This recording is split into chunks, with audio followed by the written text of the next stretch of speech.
సాతాను కొంతమంది మీద కాడేశాడు. ఆ కాడేసి తోలుతున్నాడు వాడు. ఇశ్రాయేలీయులు ఐగుప్తులో బానిసలైనట్టు లోకంలో ప్రజలు బానిస బతుకులు బతుకుతున్నారు.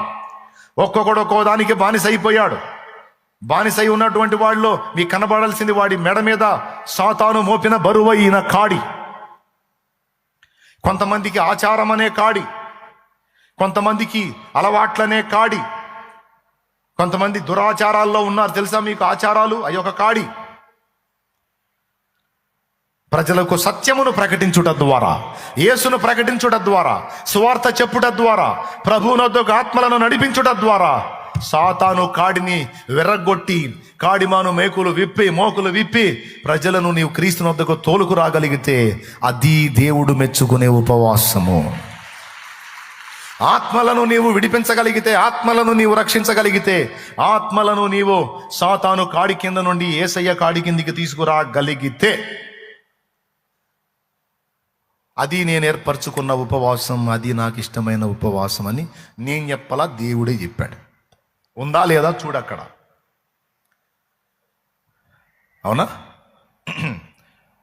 ఈరోజు ఇక్కడ కూర్చున్న వాళ్ళలో నేను కానీ మీరు కానీ మనందరం ఒకప్పుడు లోకానుసారమైన జీవితంలో బలహీనతల్లో ఉన్నాం. మనం సాతాను కాడి మోసామా లేదా? వాడి కట్లలో బందీలం అయ్యామా లేదా? కాలేదా? వ్యసనాలు ఏం లేవా? దురలవాట్లు ఏం లేవా? తేడాలు ఏం చేయలేదా? పుట్టిన దగ్గర నుంచి పరిశుద్ధంగా వచ్చారా? ఏం తప్పులు లేవా? ఇష్టం వచ్చినట్టు బతికాంగా. అసలు ఎట్ట బతుకుతున్నావో, ఏం మాట్లాడుతున్నావో, ఏం చేస్తున్నావో, ఎలా ఏం కూతలు కూస్తున్నావో ఏమన్నా తెలిసిందా మనకి? అది ఎప్పుడు తెలిసినాయి? ఏసై దగ్గరికి వచ్చినాక ఆ పద్ధతులన్నీ తెలిసినాయి. అంతకుముందు ఎవరో పెద్ద చిన్న చెప్పినా ఎక్కలా మనకి. ఎందుకంటే మనకి చెప్పిన పెద్దలు, నీతులు చెప్పిన పెద్దలే ఒక్కోసారి వాళ్ళకి రేగితే వాళ్ళు కూడా అయ్యే పనులు చేశారు. రాయ్ నిశ్శబ్దం వెధవల్లారా, సిగరెట్లు తాగకూడదు, ఎవడో తాగుతున్నాడని తెలిసింది నాకు వెధవా అని చెప్పని తిట్టిన పంతులు బయటికి పోయి దమ్ము కొడతా కనపడితే, బయటికి పోయి దమ్ము కొడతా కనపడితే ఇంక ఇది మానుకుంటాడా? సమాజంలో గతంలో మనకు కూడా నీతి బోధలు చేసిన వాళ్ళు చాలామంది ఉన్నారు. కానీ నీతి బోధలైతే చేశారు, కానీ ఆ బతుకు వాళ్ళు బతకల. అందుకని వాళ్ళ మాటలు మనకి పేలవంగా అనిపించినాయి. ఆఖరికి నాన్న కూడా నీతులు చెప్పాడు, కానీ నాన్న కోపం వచ్చినప్పుడు అమ్మ మీద చేసిన దాడులు, మన మీద చేసిన దాడులు, ఆయన వేసిన తప్పటడుగులు మనకు తెలిసినప్పుడు ఏడిసావు పెద్ద, నువ్వేదో పండితుల్లా చెబుతున్నావు, నీ 24 ఉన్నాయి, నువ్వు చూసుకున్న తర్వాత జీవితం అని అడిగిన కొడుకులు ఉన్నారు, కూతుళ్ళు ఉన్నారు. సరిపోయింది. ఏమయ్యా కొడుక్కి బుద్ధి చెప్పుకోలేవా? ఏం చెబుతానయ్యా, నేను మంచోడినా, నా కర్మ. నేనేందిరా అంటే వాడు 24 చెబుతున్నాడు నాకు. నువ్వు 24 చేసావు, నేను ఇంకా ఒకటే అంటున్నాడు. ఏం చెప్పేది వాడికి? కాబట్టి నీతులు చెప్పటం వేరు, నీతిగా బతికి చూపటం వేరు. లోకములో మనం ఉన్నప్పుడు నీతి బోధ ఉన్నాయి, అలా కాదు. ఏది బోధించాడో అలాగే బతికి చూపించాడు మాదిరి. దేవునికి స్తోత్రం కలుగునుగాక. చెప్పండి గట్టిగా. ఏది బోధించాడో అలా బతికి చూపించిన ఏకైక వ్యక్తి నజరేయుడు యేసు. 100% మాదిరి. ఇప్పుడు నెట్లో సెర్చ్ చేసుకొని చూసుకో. నువ్వు ప్రపంచంలో అత్యధికమైనటువంటి ప్రజలు, ప్రపంచవ్యాప్తంగా ఉన్న ప్రజలలో అత్యధిక మంది ఫాలో అవుతున్నటువంటి వ్యక్తి ఎవరంటే జీసస్ క్రైస్ట్ అని వచ్చింది. ఎందుకో తెలుసా? ఆయన పర్ఫెక్ట్ గా మాట్లాడాడు, బోధించాడు, బోధన అనుసరించి బతికి చూపించాడు. నీతి బోధలు చేసి అవినీతి కార్యకలాపాలు చేయలే. ఏ నీతిని బోధించాడో ఆ నీతి కట్టుబడి ఉన్నాడో అలాగే బతికి చూపించినటువంటి నా దేవుడు యేసయ్య. ఒకప్పుడు మనం సాతాను కాడి కింద ఉన్నాం. మనకి నీతి బోధలు తెలుసు, మంచి మాటలు తెలుసు, అయినా సరే ఎలా బతకాలో మనకు తెలియదు. ఎందుకంటే మనకు మాదిరిగా ఇచ్చే వాళ్ళు ఎవరు లేరు. ఈ మనిషి పర్వాలేదు అని ఆ మనిషిని ఫాలో అయితే ఎక్కడో చోట దొరికిద్ది. ఈ మనిషి కూడా తేడానే. ఈ మనిషి పర్వాలేదు, ఈ మనిషిని ఫాలో అవుదాన్ని వెతికితే ఆ మనిషిలో కూడా ఎక్కడో చోట దొరికిద్ది. ఈ మనిషి కూడా తేడా. కొంతమంది నన్ను చూసి అన్నను ఫాలో అవుదాం, చాలేమన్నా బాగా దగ్గరగా నన్ను ఫాలో అయ్యవనుకో, నా దగ్గర కూడా దొరుకుతాయి, పోయి వాగులో దూకాల్సి వచ్చింది నువ్వు. కాబట్టి ఎవరిని ఫాలో అవ్వాలి? 100% తప్పు లేనివాడు, అప్పు లేనివాడు, కొడితే నొప్పి లేనివాడు నజరేయుడగు యేసు. మార్గము సత్యము జీవము యేసు. శాలేమన్న కాదు. చెప్పానా నేనే మార్గం, నేనే సత్యం, నేనే జీవం చెప్పాను. అంత సీన్ నాకు లేదు.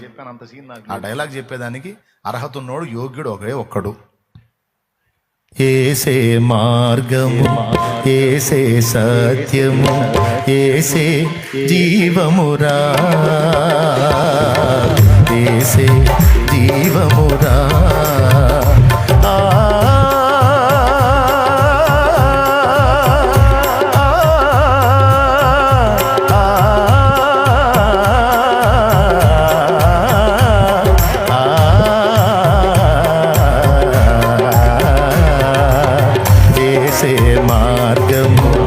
ఏసే సత్యము, ఏసే జీవమురా, ఏసే మాదిరిరా. ఎవరు మాదిరి? ఏసే. కాబట్టి ఇప్పుడు ఏసే దగ్గరకు వచ్చినాక బతుకు అర్థమైంది, బతుకు విలువ అర్థమైంది, ఎలా బతకాలో అర్థమైంది, ఎలా బతకూడదో అర్థమైంది. సైతాను గాడి కాడి కింద ఉన్నప్పుడు ఎడిపోతున్నామో, ఏమవుతున్నామో, ఏం జరుగుతుందో అర్థం కాల. దేవుని కృప ఏందో తెలుసా? దేవుని బిడ్డల్ని మన దాకా నడిపించి యేసయ్య గురించి మనకు తెలిసేటట్టు చేసి, నువ్వు వచ్చావంటే ఇక్కడికి నీ కోసం కష్టపడ్డోళ్ళు ఉన్నారు ఇక్కడ దాకా నిన్ను తీసుకొని రావడానికి. ఎవరి అది హృదయంలో పెట్టుకున్నావు, ఏదో ఒకనాడు దర్శించబడ్డావు, వచ్చి కూర్చున్నావు, మారు మనసు పొందావు, రక్షణ పొందావు, దేవుని బిడ్డవయ్యావు. నువ్వు ఇలా రావటానికి, బంధకాల్లోంచి నిన్ను విడిపించడానికి దేవుడు ఎవరో ఒక వ్యక్తిని వాడుకున్నాడు, ఒక మనిషినే వాడుకున్నాడు.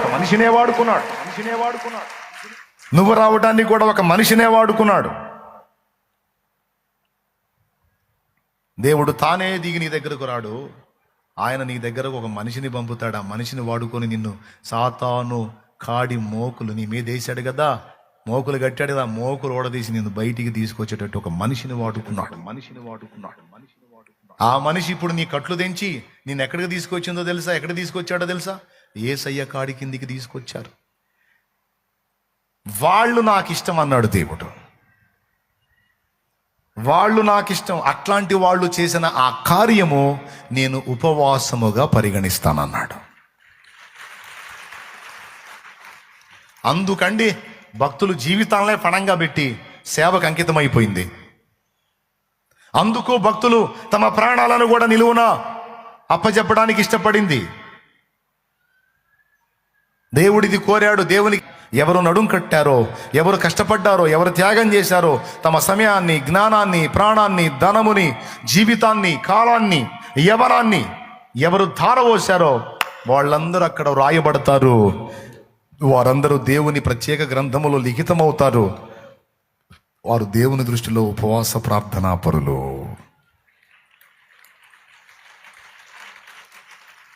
అది నాకు ఇష్టమైన ఉపవాసం, నేను ఏర్పరచుకున్న ఉపవాసం అన్నాడు. సరే, బాగుంది, అంతటితో అయిపోలా, ఇంకా బోల్డ్ అంత ఉంది, తెలుసుకుందాం. అది కూడా తెలుసుకుని ప్రార్థన చేసుకుందాం. నెక్స్ట్ వచనం ఏనాయన, 7వ వచనం చూడు. అది కదిగా చూడు, ఇది కూడా ఉపవాసమేనంట. నీ ఆహారం ఆకలి కొనిన వానికి పెట్టుటయు, అందరూ చదవండి. నీ ఆహారం ఆకలి కొనిన వానికి పెట్టుటయు, నీ రక్త సంబంధికి ముఖము తప్పింపకుండుటయు, దిక్కుమాలిన బీదలను నీ ఇంట చేర్చుకొనుటయు, వస్త్రహీనుడు నీకు కనబడినప్పుడు వానికి వస్త్రములు ఇచ్చుటయు, ఇదియే కదా నాకు ఇష్టమైన ఉపవాసము.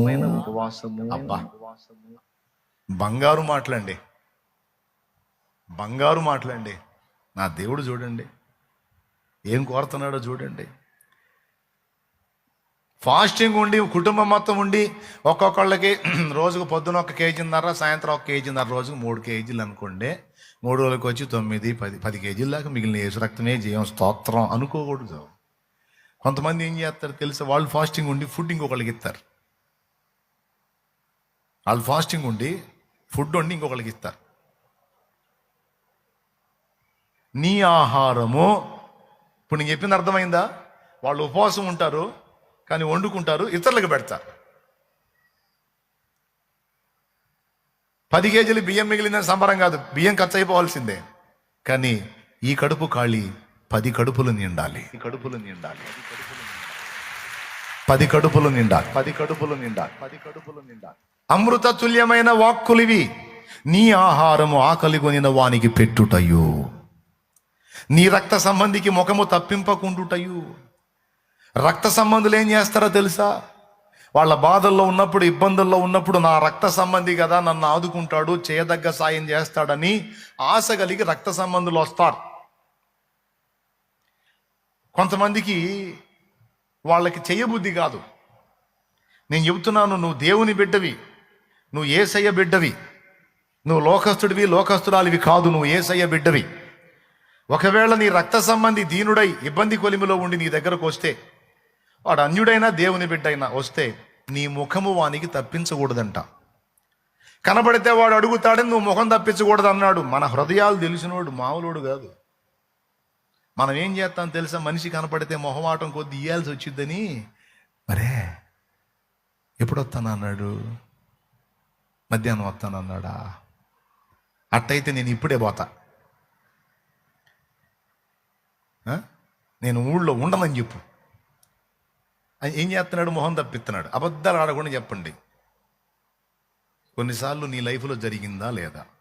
నిజం చెబితే మీరు ధన్యులు, దేవుని దృష్టిలో గొప్పోళ్ళు. షో చేస్తే ఉంటుంది. మీరు కూడా భార్య చెప్పింది భర్తకి, ఎట్టన్నా పోయా ఆ గుంపు వస్తున్నారు, ఆ గుంపు ఏదో ఒకటి అడుగుతారు, వచ్చిన కాడ నుంచి ఆడున్నాయాడా